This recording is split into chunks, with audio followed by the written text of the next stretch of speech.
Assalamualaikum warahmatullahi wabarakatuh. Perkenalkan, nama saya Rida Septiani dengan NIM S1A1222162. Di sini saya akan menjelaskan tentang resume buku yang berjudul Hukum Administrasi Negara, ya, di mana penulisnya yaitu Elidar Sari SH MH dan penerbit CV Biena Edukasi, tahun terbit 2014. Tujuan dari buku ini yaitu untuk memberikan pemahaman yang mendalam kepada mahasiswa mengenai sumber-sumber hukum administrasi negara di Indonesia dan menjadi referensi dalam pembelajaran mata kuliah hukum administrasi negara dan membantu mahasiswa serta dosen memahami konsep-konsep dasar administrasi negara. Buku ini juga bertujuan untuk memberikan informasi terkini mengenai perkembangan hukum administrasi yang signifikan. Penulis juga berharap buku ini bermanfaat dan menerima masukan untuk perbaikan masa yang akan mendatang. Untuk mempersingkat waktu, langsung saya akan menjelaskan resume dari bab 1, yang dimana dasar-dasar hukum administrasi negara. Bab ini bertujuan untuk memberikan pemahaman dasar tentang hukum administrasi negara atau HAN. HAN memiliki berbagai istilah, ya, di berbagai negara seperti hukum tata pemerintahan dan hukum tata usaha. Hukum administrasi negara sendiri yaitu keseluruhan peraturan yang mengatur tentang aparatur pemerintah dalam melakukan berbagai aktivitas atau tugas-tugas negara guna mencapai tujuan yang telah ditentukan. Terus saya akan menjelaskan tentang sejarah singkat hukum administrasi negara. Perkembangan hukum administrasi negara baru berkembang pesat setelah Perang Dunia Kedua dengan penekanan pada pentingnya peradilan administrasi dan pembuatan undang-undang yang mengatur tindakan pemerintah. Terus di bab 2 ada sumber-sumber hukum administrasi negara. Sumber hukum yaitu tempat atau asal atau dari mana hukum itu diperoleh atau diambil dengan mengacu pada pembagian yang dibagi atas dua sumber, yaitu yang pertama sumber hukum material. Sumber hukum material di sini yaitu berupa penghargaan tentang suatu kaidah atau kaidah hukum terjadi dalam perasaan individu atau terdapat dalam perasaan umum yang menjadi hasil dari perasaan-perasaan yang sama. Terus yang kedua yaitu sumber hukum formil. Adapun yang dimaksud dengan sumber hukum formil yaitu penghargaan yuridis tentang suatu peristiwa sosial tertentu sebelum dapat berlaku umum dalam masyarakat, yaitu sebelum ditaati juga oleh penerimanya atau bahkan yang menentangnya harus diberi bentuk atau form tertentu. Selanjutnya di bab 3 yaitu landasan hukum administrasi negara. Negara hukum dijadikan landasan dari hukum administrasi negara karena tidak bisa berjalan segala aturan dalam pelaksanaan tugas dan kewenangan eksekutif tanpa ada landasan berpijak atau hukum. Negara-negara yang berdasarkan hukum yang disebut sebagai negara hukum dan semua aturan main dalam pemerintahan diatur oleh hukum. Terus ciri-ciri negara hukum menurut Muhammad Kusnardi dan Bintan R. Saragi menyatakan bahwa ciri-ciri khas bagi suatu negara hukum adalah adanya yang pertama pengakuan dan perlindungan atas hak-hak asasi manusia. Terus yang kedua peradilan yang bebas dari pengaruh sesuatu kekuasaan atau kekuatan lain dan yang tidak memihak. Terus yang ketiga legalitas dalam arti hukum dalam segala bentuknya. Terus ada tipe-tipe negara hukum. Ada beberapa tipe negara hukum dari zaman dahulu sampai sekarang. Yang pertama negara polisi atau polisi state. Dalam tipe negara ini hukum administrasi negara belum dikenal karena segala sesuatu ditentukan oleh raja. Yang kedua negara hukum formal. Di dalam tipe negara ini negara tidak dibenarkan untuk campur tangan dalam penyelenggaraan kepentingan umum. Perkembangan terakhir dari bentuk landasan hukum administrasi negara. Terus yang ketiga itu negara kesejahteraan. Di sini negara bukan semata-mata menjaga keamanan, tetapi aktif turut serta dalam urusan kemasyarakatan demi kesejahteraan rakyat. Selanjutnya ada di bab 4 yaitu instrumen pemerintahan.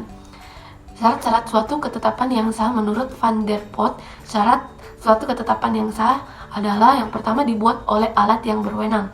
Terus yang kedua tidak boleh memuat kekurangan yuridis. Yang ketiga ketetapan itu harus diberi bentuk form yang ditetapkan dalam peraturan yang menjadi dasarnya, dan pembuatannya harus memperhatikan cara atau prosedur pembuat ketetapan itu.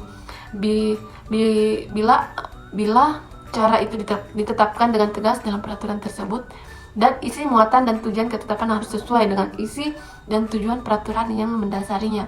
Terus bentuk-bentuk ketetapan. Yang pertama ketetapan positif dan ketetapan negatif. Ketetapan positif menimbulkan hak dan kewajiban bagi yang dikenai ketetapan. Ketetapan positif menimbulkan keadaan hukum yang baru. Ketetapan yang baru akan membatalkan ketetapan yang lama. Sedangkan ketetapan negatif itu tidak menimbulkan keadaan dalam hukum yang telah ada. Ketetapan negatif dapat berbentuk, yang pertama itu pernyataan tidak berkuasa atau berwenang. Yang kedua, pernyataan diterima. Yang ketiga, ketetapan deklaratoir dan ketetapan konstitutif. Ketetapan deklaratoir hanya mengatakan konstitutif, membuat hukum. Yang ketiga itu yang keempat ketetapan kilat dan ketetapan tetap. Menurut Prince ada 4 macam ketetapan kilat, yaitu ketetapan yang bermaksud mengubah redaksi ketetapan lama. Yang kedua, suatu ketetapan negatif. Yang ketiga, penarikan atau pembatalan suatu ketetapan. Yang terakhir, suatu pernyataan pelaksanaan. Terus di sini ada tujuan suatu perizinan. Yang pertama itu mencegah bahaya lingkungan, biasanya menyangkut izin-izin lingkungan untuk menjaga kelestarian lingkungan. Bila membahayakan lingkungan, izin tidak dikeluarkan. Yang kedua, yang hendak membagi benda-benda yang sedikit, contoh izin tempat tinggal di daerah yang padat penduduk. Terus selanjutnya ada di bab 5, yaitu tentang administrasi negara. Negara Kesatuan Republik Indonesia adalah negara kesatuan yang berbentuk republik, di mana dalam Undang-Undang 1945 pasal 18, pasal 18A dan pasal 18B mengatur secara mendasar tentang pemerintahan daerah. Terus organisasi pemerintahan tingkat pusat, kekuasaan pemerintah dipegang oleh presiden, dengan dibantu oleh seorang wakil presiden. Pasal 4 ayat 2 Undang-Undang Dasar 1945, dan dibantu oleh menteri-menteri negara. Pasal 17 ayat 1 Undang-Undang 1945. Menteri-menteri negara tersebut diangkat dan diberhentikan oleh presiden. Akan tetapi walau begitu ia bukan pegawai tinggi biasa, karena menterilah yang pertama menjalankan kekuasaan pemerintahan dalam praktek, dan dapat disimpulkan bahwa di tingkat pemerintah pusat presiden dibantu wakil presiden, dan menteri-menterilah sebagai pelaksanaan pemerintahan tertinggi di pusat. Selanjutnya, organisasi pemerintahan di tingkat daerah. Negara Kesatuan Republik Indonesia dibagi atas daerah-daerah provinsi, dan daerah provinsi itu dibagi atas kabupaten dan kota. Yang tiap provinsi, kabupaten, dan kota itu mempunyai pemerintahan daerah yang diatur dalam Undang-Undang pasal 14, yang diatur dalam pasal 14 Undang-Undang Dasar 1945. Selanjutnya ada di bab 6, yaitu kewenangan. Macam-macam kewenangan. Yang pertama, atributif. Kewenangan ini dibentuk dari tidak ada menjadi ada. Contoh, pada saat negara dibentuk, presiden belum mempunyai kewenangan, tetapi dengan adanya undang-undang dasar, maka presiden mempunyai kewenangan oleh pembuat undang-undang. Terus yang kedua, mandat atau pemberian kuasa. Pemegang mandat hanya menjalankan tugas, tidak bisa membuat kebijaksanaan. Maka tidak mempunyai kekuasaan untuk bertindak bebas. Contohnya, apabila Bulog diserahi mandat, maka dia tidak dapat menyerahkannya lagi kepada Bulog lainnya di daerah.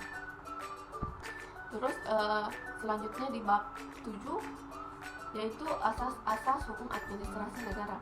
Asas-asas yang penting dalam hukum administrasi negara dikenal ada beberapa asas yang penting sebagai dasar pemahaman asas umum penyelenggaraan pemerintah yang baik. Di antaranya, yang pertama, asas legalitas.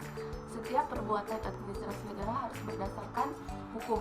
Misalnya, penegakan pegawai baik pusat atau daerah harus berdasarkan undang-undang kepegawaian. Terus yang kedua, asas détournement de pouvoir. Asas tidak boleh menyalahgunakan kekuasaan ini adalah, atau asas yang tidak boleh menyalahgunakan kekuasaan ini adalah salah satu asas yang membatasi asas Hermansen. Terus yang ketiga asas ekses, the P4. Asas tidak boleh menyerobot wewenang badan administrasi negara lalu negara lain, contohnya yang berwenang mengeluarkan situ atau surat izin tempat usaha adalah kepala daerah. Baiklah, itulah hasil dari resume saya dari buku yang berjudul Hukum Administrasi Negara.